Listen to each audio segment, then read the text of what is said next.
से ही धर्म युद्ध की बात की। बटोगे तो कटोगे नारे को जरूरी कहा। अजित पवार ने जब विरोध किया तो कहा नारे का मतलब बाद में समझ आएगा। इसी तरह की नगर निगम चुनाव के दौरान जब हिजाब वाली मेयर का मुद्दा उठा तो देवेंद्र फडणवीस ने खुलकर कहा मराठी मेयर होगा, हिंदू मेयर होगा। मुंबईचा महापौर महायुतीचाच होणार, मुंबईचा महापौर हिंदूच होणार आणि मुंबईचा महापौर मराठीच होणार। देवेंद्र फडणवीस तो अपने सोशल मीडिया अकाउंट के बायो तक में साफ साफ लिखते हैं, राम सेवक, कार सेवक, महाराष्ट्र सेवक।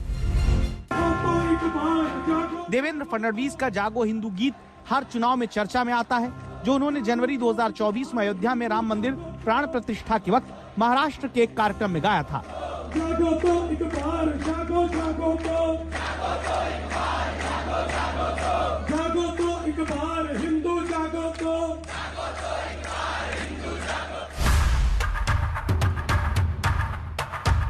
महाराष्ट्र में एक तरफ हिंदुत्व की धार देवेंद्र फडणवीस देते रहे तो 2024 लोकसभा चुनावों के बाद इस रणनीति पर काम करते रहे कि हाइपर लोकल मुद्दे यानी स्थानीय मुद्दों पर जोर देंगे। इसलिए बीजेपी गठबंधन ने 29 पॉइंट का घोषणा पत्र तक दिया, जिसमें सफाई, स्वास्थ्य, शिक्षा, महिला सुरक्षा पर फोकस रहा, जबकि मुंबई में मराठी के मुद्दे पर ज्यादा ध्यान राज और उद्धव ठाकरे देते रहे।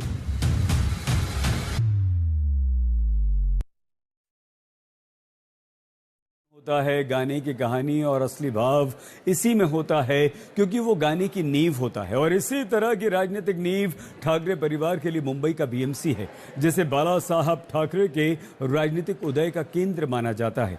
बीएमसी चुनाव में ठाकरे परिवार की शक्ति को इसी बात से समझा जा सकता है कि उसने ही बीएमसी के अब तक 6 मेयरों का चुनाव किया। एक समय ऐसा था जब मुंबई और बीएमसी में कांग्रेस की तूती बोला करती थी, लेकिन बाला साहब ठाकरे ने कांग्रेस को सत्ता से उखाड़ फेंककर मुंबई को अपनी ओर अपनी राजनीतिक दल की राजनीति का केंद्र बनाया।